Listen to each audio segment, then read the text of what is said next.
संगत का हमारा जीवन पर गहरा असर होता है।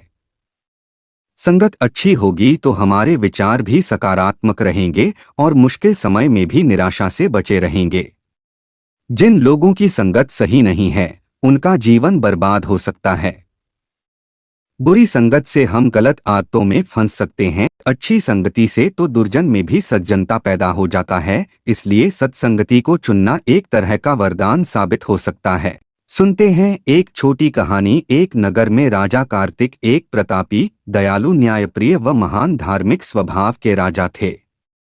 वे प्रतिदिन प्रायः स्नानादि से निवृत्त होकर पूजा पाठ में काफी समय लगाते, जब कहीं राज्य कार्य में जुटते थे। एक दिन वे नगर भ्रमण के लिए निकले। हाथी पर सवार राजा की शोभा अति निराली थी। साथ में कुछ घुड़सवार व पैदल सैनिक भी थे। जिस समय उनकी सवारी राजपथ से मुड़कर एक ओर जा रही थी, तभी उन्हें एक संत का मकान दिखाई पड़ा, जिसके झरोखे में छत से एक पिंजरा टंगा था।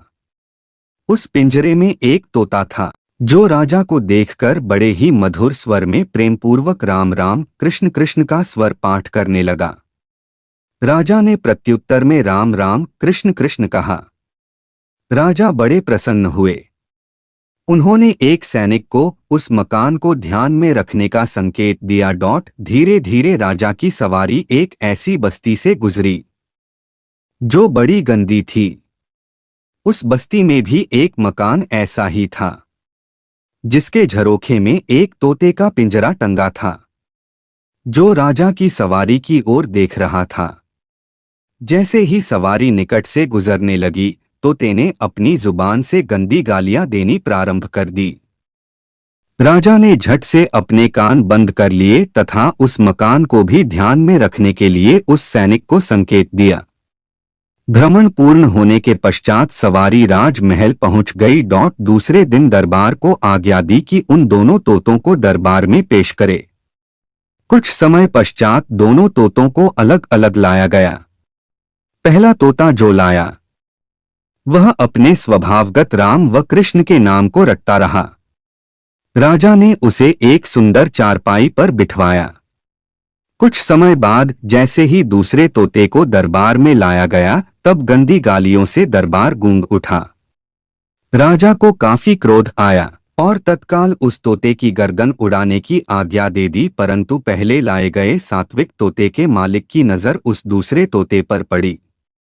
उसने तत्काल राजा से विनती की कि उसे प्राण दान देने की कृपा करें और कहा कि हे राजन, इन दोनों के माता पिता एक ही थे। दोनों का बाल्यकाल एक ही वृक्ष पर बीता।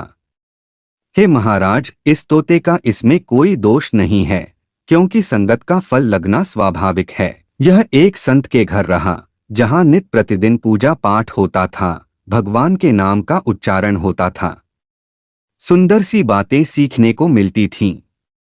वहां का वातावरण सात्विक व धार्मिक भावनाओं से भरा था, इसलिए इसमें इस प्रकार के संस्कार आए।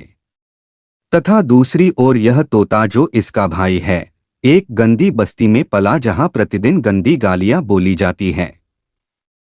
उस गंदे वातावरण में रहने के कारण इसका स्वभाव इस तरह गंदा बन गया है। आथ इसके रक्त का दोष नहीं, परंतु इसके परवरिश का दोष है। इसलिए हे राजन, इसे क्षमा दान देकर एक सुसंस्कार वाले सज्जन के घर भेज दें, जिससे यह भी एक सुसंस्कृत प्राणी बन सके। राजा इस नीतिबद्ध सत्यवाणी से अत्यंत प्रसन्न हुए और उस तोते को क्षमा कर दिया। इस तरह संगत का बड़ा असर होता है।